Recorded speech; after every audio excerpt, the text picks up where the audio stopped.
Yeah. Good morning, afternoon, evening, or night, ladies and gentlemen. You are watching or listening to another episode of But Before We Go, that podcast which intrepidly in- chronicles for y'all the plight of we Gen Xers. My name is Bill Woodcock. And I'm Steve Hunt. And Bill, we have two down, and this is episode 3. So I'm looking forward to this one because we've had a couple of good ones so far, and I'm this one is very near and dear to me. So I'm looking forward to this one because it is that magical time of the year. And no, I'm not talking about March Madness, although I will say the women's bracket is going to be much more interesting than the men's bracket.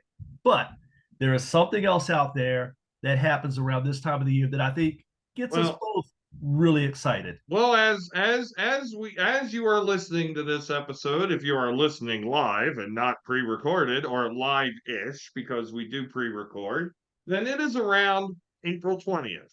It is around 420 day. And no, we are not talking about pot, but never fear, you vice heads. We are going to satisfy your need in the not too distant future, perhaps more not too distant than you might think.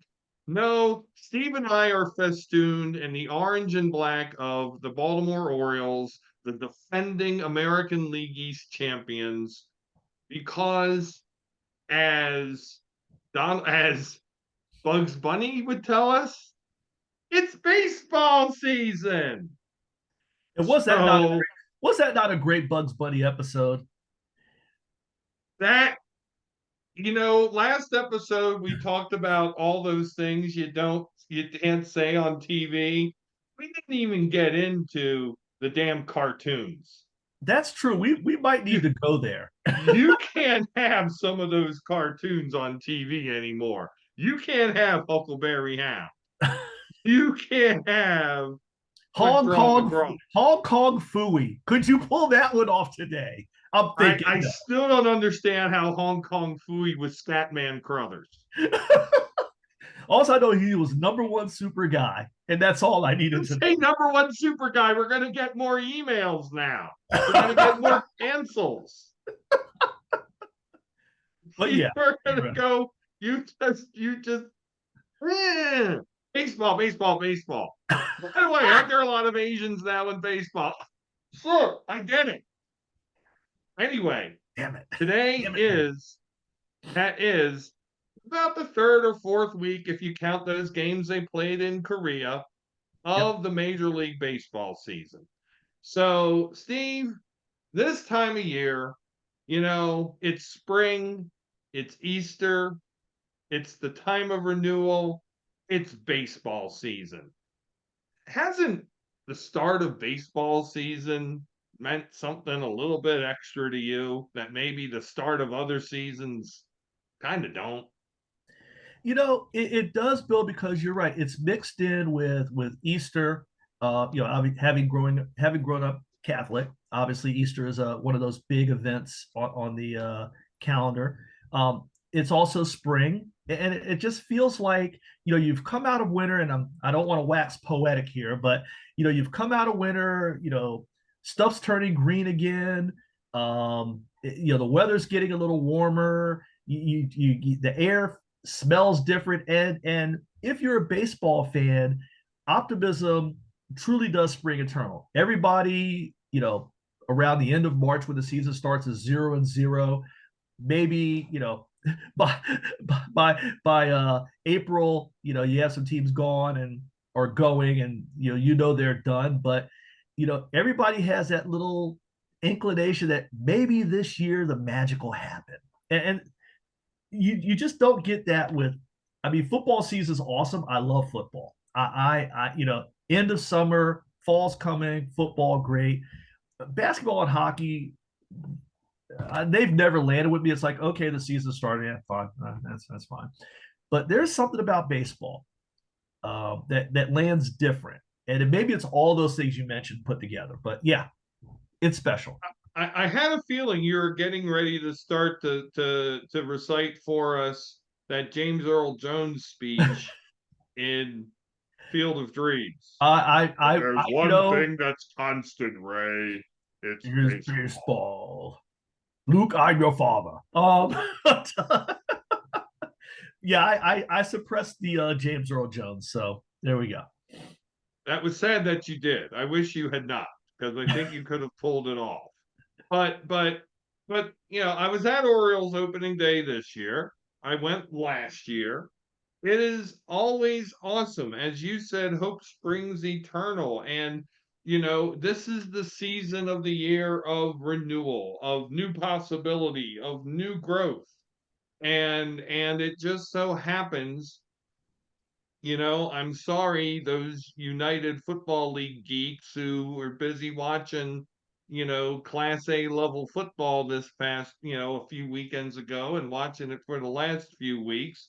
But it's baseball season. Mhm. And, baseball is an American sport. Of course, it's played in other parts of the world and played quite well, but it's very close, and we're both obviously Americans. It's so identified with the American culture, and it's so identified with what I still believe is the American spirit of hope, optimism, and promise.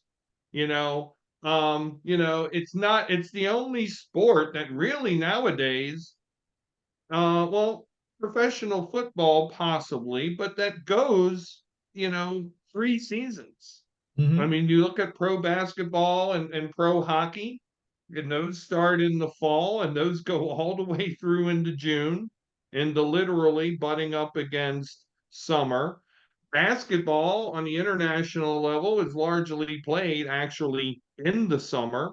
Yeah, And now with this little Class A minor league that The Rock owns, pro football yeah, is a summer thing, and it's been marketed, and even with the off season, that the pro and even the college football seasons now truly never end. The yeah, transfer portals and all that stuff.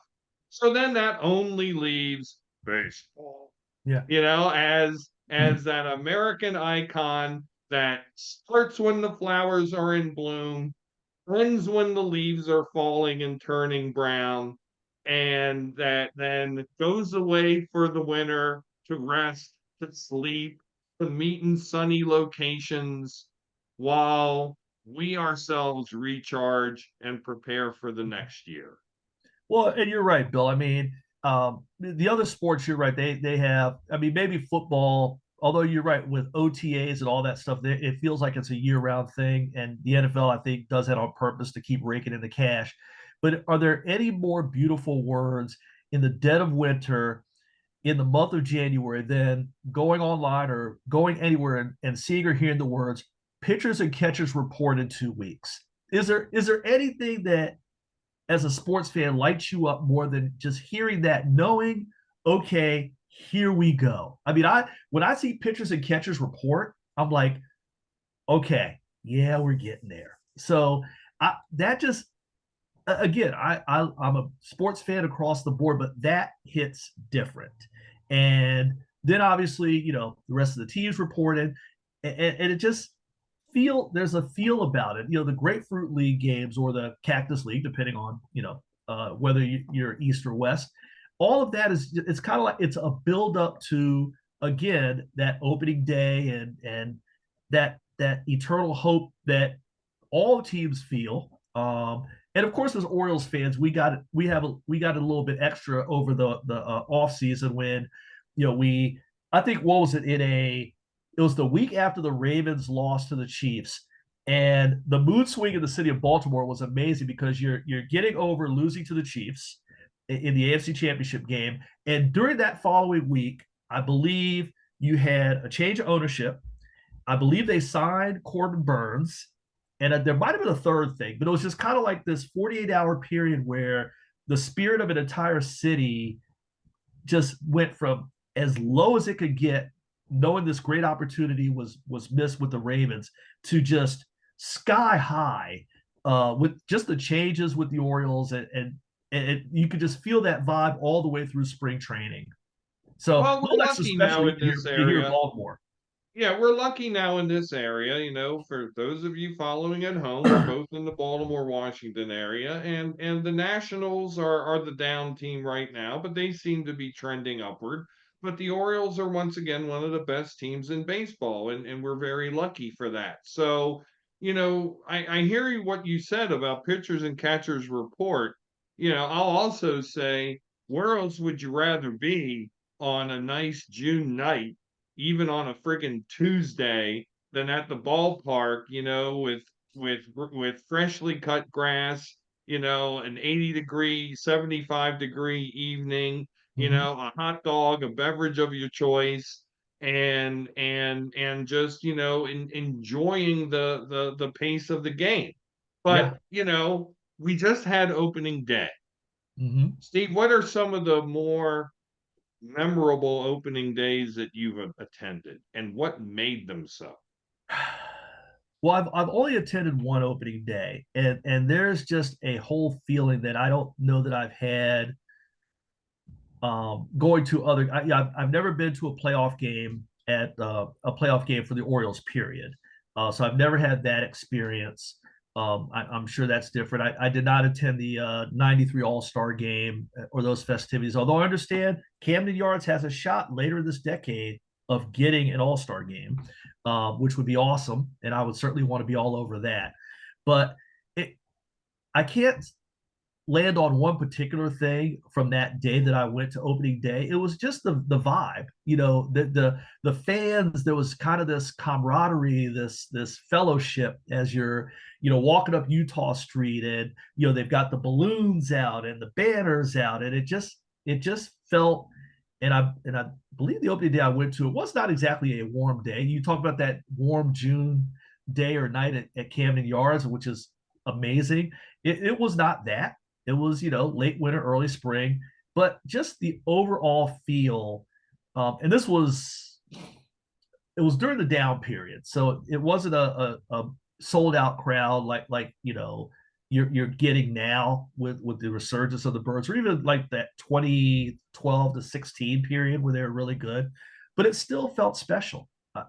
That's the only thing I can tell you is just the feeling of opening day. That's my memory, just how it just felt different than any other game I've been to. Well, then allow me to elaborate. So I've been to opening days in three cities.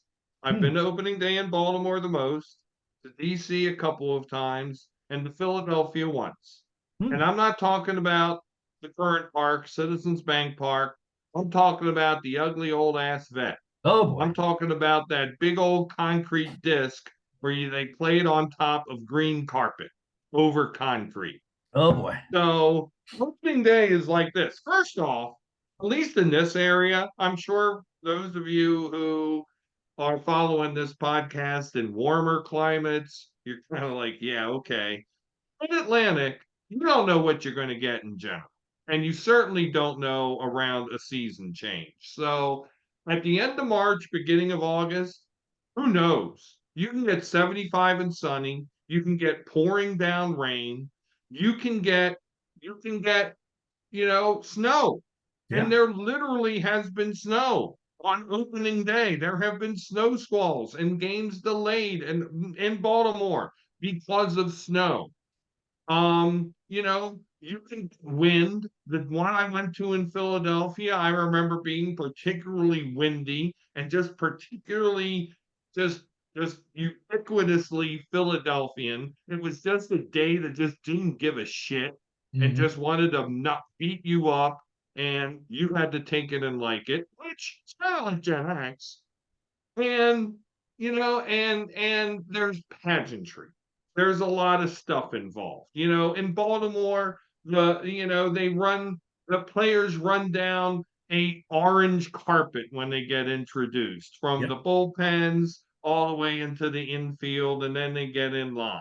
There's always some luminary throwing out the first pitch of the season. Up until not that long ago, in fact, I think Trump broke this. The president always used to throw out the first pitch, Yeah. and that always happened in Baltimore up until when DC got a Right. team. And then I think George W. Bush, and then President Obama, or maybe no, it was Bush also, and Obama started throwing out the ball in Washington D.C. Hmm. And I don't think Biden's ever done it, and I know Trump never did it. Right. So, there was always that, and if there's anything more American that ties America with baseball, president of the country throws out the very first Hmm. ball of the first game of the new season. Right. I don't know what is. It's just a very, very cool experience, and it doesn't just light up a fan base, it lights up an entire town. It is an unofficial holiday in that city. Hmm. Kids get off from school, you know, kids who have to go to school are encouraged to, wear the team's colors, wear Hmm. something Orioles-y, Yep. or I guess nowadays it's more, wear whatever team you want to, Sure. because people are from all over the friggin' place. And and it's just a cause of celebration, good fellowship, good Hmm. cheer, lots of eating, lots of drinking, and lots of just, enjoying being in the moment. Yeah, especially in Baltimore because because of where Camden Yards is located. I mean, obviously you have Pickles across the street where there's a lot of activity, but even further into the inner harbor, I mean, it really is just a hub of activity, for opening day because of its proximity. You really couldn't pull it off at the old stadium at Memorial because you're over on 33rd Street, kind of in the middle of not a heck of a whole lot and not a heck of a whole lot that you want to hang out. But certainly the location of Camden, and obviously M&T Bank next door for the Ravens adds to that environment because it really is a whole area that becomes a part of it. But the one thing I'll say about opening day, this year that struck me was I I remember when opening day was it felt like opening day because it was the first game. And I think I remember years ago they would just have a team do opening day. So it kind of felt like it's opening day for the sport for America. And then they expanded it to like several teams do opening day. And now, we had the games over in Korea, which obviously you're trying to expand your international footprint and all that. And I understand where MLB is going with that, but uh, do you feel like that took away a little bit from opening day that it wasn't technically opening day? I think a little bit. I mean, historically, remember when we were kids, opening day happened in two cities. Right. It happened in Baltimore and it happened in Cincinnati. Opening day of the National League was always in Cincinnati because Cincinnati is the oldest team. Right. And then in Baltimore because it's the closest team to DC, Right. until DC got a team. Right. But yeah, to your point, you know, opening day now happens at a number of ballparks.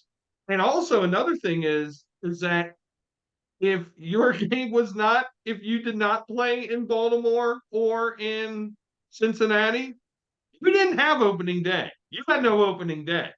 Now, the first home game of any team is Right. called its opening day. Right. Be 2 weeks after the actual season starts, but everybody gets to have an opening day. So I think my answer to your question is yes and no. Yes, if you're lucky enough to be in this area or in Cincinnati and you're of our age, do you kind of miss that? You do. It's also very, very cool for people all around the country and including Canada and other places where the game is played, because there are other countries where the game is played, to enjoy their opening day, Mm-hmm. to have a little bit to share and draw off of a little bit of that. It's not energy that is diluted, Right. because everybody gets to have it. It's energy that's added to. Yeah, I mean, I think it's cool for every city to have their opening day as their first home game. I never had an issue with that because every team should have a chance to have that celebration with their fan base. So I always thought that was cool. I mean, I know there were many years where the Orioles, they would have two, maybe three series on the road, and opening day would be, a week and a half later or something.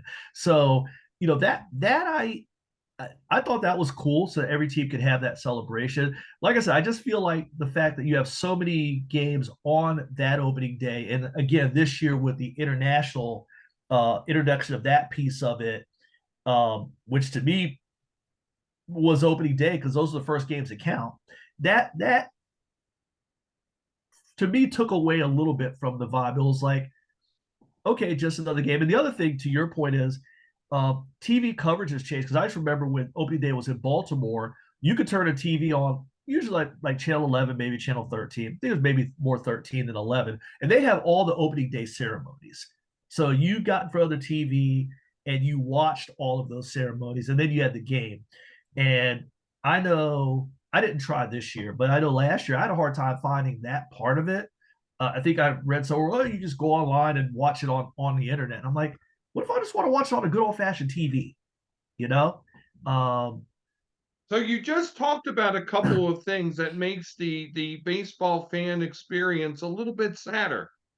So you just talked about, you know, opening day being on over the air television, or mhm. now what would be called, broadcast television that you just need to put the air box on. Um, they don't do that anymore. Yeah, They don't have any baseball games on free TV anymore. You have to subscribe to some sort of a cable plan to get any games. You can't even watch the games online because they consider that a home area, and so you're sure. blacked out. Hmm. And you also mentioned, putting on all the pregame ceremonies. Oh, there has to be more than that. You used to have from 9 o'clock on, Yeah. when the game would start at 2. And you would have from 9 o'clock on, as soon as the Today Show, Good Morning America show, whatever morning news network Mhm. news show was on, you would have local coverage of whatever team's opening day on that station. You Yeah. still do, but again, you have to go to some regional cable channel in order to see it. And that sucks. Yeah. That, I think, pulls people away from the game and makes the game more elitist. Yeah. You know, your point about international markets. I think obviously, were there to be a sport that could translate into a worldwide league, I think a good case could be made for basketball. Yeah. Somewhat of a case could be made for hockey, but truly baseball. I mean, if you look at the skill level of players, and you look at players from the Mexican league, the Korean league, the Japanese leagues, Mhm. who come over to the U.S. majors Yeah. and make an impact immediately, the skill level is fairly narrow. And you look at the international tournaments. I mean, you know, you know, international players, not just who claims heritage from a particular country, but who actually live in that country, you know, play more and more of a role. Yeah. So baseball, we're talking less about opening day now and just more Sure. about how fun baseball is. But it is a sport that, crosses over geographic boundaries. I mean, you look at the countries that were in the World Baseball Classic this Oh, year. geez.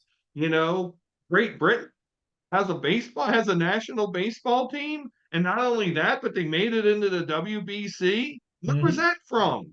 Israel, Germany, the Yeah. Netherlands? I mean, who knew any of this? Yeah. First of all, World Baseball Classic is a blast. I think that might be one of the best ideas baseball's come up with in a very long time because I've seen the first couple, and I obviously the iconic catch by Adam Jones off of Manny Machado, just I every time that clip comes up, I still watch it. But that was awesome. But and I know this is going to be a little true to your heart there, friend Bill. Why doesn't baseball come up with something akin to what soccer does in Europe, where you take all the best of the best leagues and put them in like was it Champions League A or whatever? World Cup. Not even the World Cup, but like the European Championship Oh, League. like they have the Euro 24, or like Yeah, in the because like right US, now, they have the CONCACAF yeah, League and all of that stuff. Oh my God. like they're I playing right know. now, and so you have Inter Milan and Real Madrid and Arsenal and all these Leipzig and PSL. I guess that's whatever the Paris League Saint or Here's PS Saint Germain, yeah PSG. PSG.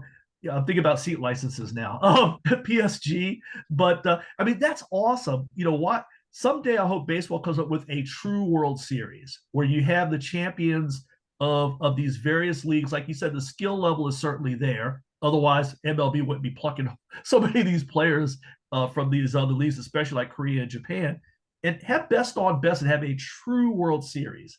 That I think that would be so cool. I think if you had to follow that model, you would have to do like what European soccer does, Yeah. which is have breaks during the year for international play, and Mhm. then you have teams just go off and do their thing. Yeah. And yeah, they play in their like regional tournaments or their continental tournaments, and then every 4 years there's like a World Cup of baseball, and like the top 32 or 48 teams get in, play a tournament, and it goes over the summer. I mean, and how well does that speak to me? I mean, both of our boys, have played high school baseball, Mhm. and how many tournaments do we go to, right? So, I mean, to watch the absolute very best players on earth playing, representing their nations, I have a special affinity for this dad who spent many a cold and windy March Mhm. day, and also many a sweltering August Sunday afternoon, Same. watching his kid play baseball tournaments. Yeah. I think it would be so cool. And different from, again, I'm thinking about the what they do in Europe, where you, instead of it representing your country, you're representing your team. So obviously your team has a mixed bag of different nationalities because it's your club team. And I would love to see like the champions of KBO and the Nippon League and MLB and and maybe it's you, like you say, you take a break in the summer and have the last year's champions from each league go at it or something. I don't know. Somebody smarter than Well, me can you're come up you're with it. talking about a slightly different thing. You're talking a little bit more about like professional teams that are champions of their league Yeah, I'm talking playing Champions each League. other. Yeah, I'm talking more about national teams. I'm talking that about the too. WBC on Yeah, steroids. yeah, that too. I mean, I think that there's well, you have a Champions League and you have a World Cup. So yeah, why not both? I mean, My it's fan comes out with why not both? yeah. You know So what, Steve? If there's money in it, if there could be money to be found in it, they'll do it. yeah, I mean, can you imagine the amount of money you could generate in the Tokyo Dome having you know last year's MLB champs against last year's against the Nippon League is the big league in Japan, or having them go head to head in the Tokyo Dome, you'd sell that out in minutes and you'd make so much bank that the two leagues could split. It'd be insane. So anyway, I know we're way off topic here, and just showing our love of baseball and where we think the sport could go. But back to opening day, you're right. It's special. It's wonderful. Even though, as you and I both agree, it's not what it used to be. And I love that we can share those memories. It's kind of on brand with this podcast of what we experienced as kids. And you're right. I would rush home from school. I never got to take off from school, but I would rush home from school to catch that first baseball game. And I'd watch as much as I could before I had to go to baseball practice myself. That's my childhood memory of opening day, was watching as much of the game as I could, and then, you know, during a commercial break, put on my uniform and then watch as much as I could again, and then bike over to my field for my own practice. That was my experience, and That was special because it kind of fired me up for baseball practice because it's the beginning of MLB. So it was like I'm watching the Orioles and they're playing and I'm watching it and all this the cool stuff. And then it's okay, now I get to go play baseball. So it just felt special. My favorite baseball memory as a kid, and I unblurred my screen to show my one of my Baltimore sports pictures over the side, and you can Uh, see yep. Brooks Robinson, the great Orioles third baseman who passed away last year. I had the privilege of meeting him several times, got his autograph a few Awesome. times. Terrific gentleman, very kind man.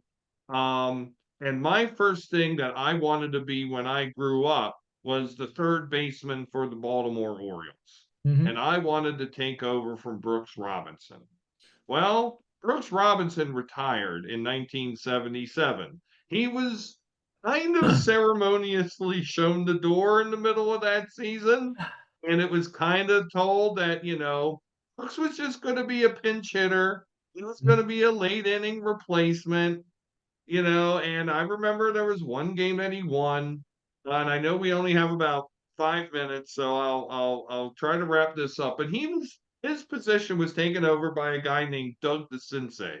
Oh, Doogie. I hated Doug DeCinces. He got rid of my favorite ball player of all time. Damn it, that was my position to take over from Brooks Robinson. Fast forward to 1978. Mm-hmm.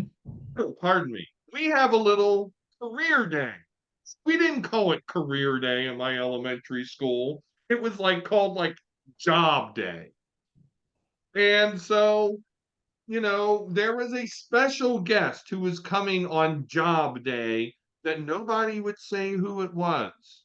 And then we went down and there was somebody who, they worked in a store, somebody who was a chiropractor, Mm-hmm. somebody who was an attorney.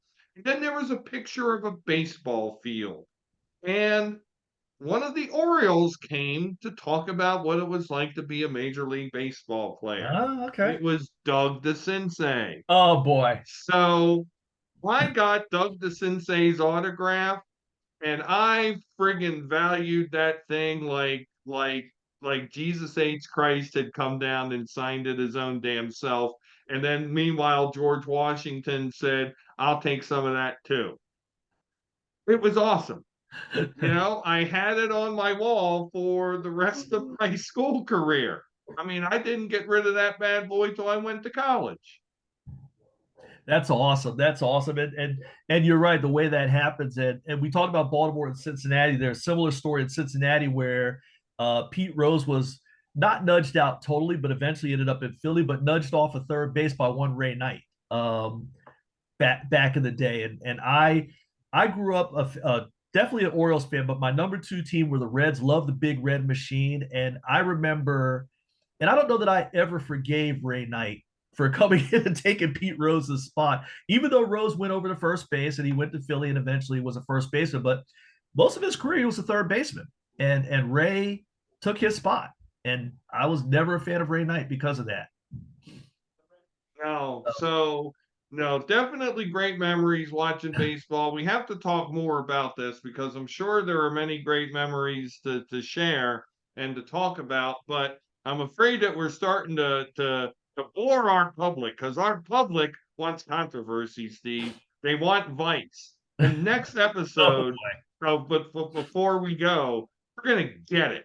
We're gonna talk about the intersection of alcohol and cars. Two that's right. great things that certainly don't go great together. Except when we were kids, they did. And damn it, they did it, and you loved it. Absolutely. And as you said, Bill, we had an episode previously about things you can't say on television anymore. Well, this is certainly something you would not do anymore. So stay tuned, folks. It's going to be a ride, literally. Oh, some blasts from the past. Till then, for Bill Woodcock, I'm Steve Hunt. That's better than getting the podcast name mixed up. People always mix the two of us up, don't they? Go ahead, try it again, Bill. For Steve Hunt, my name is Bill Woodcock. You've been watching and/or listening to another episode of Before We Go. Bye now.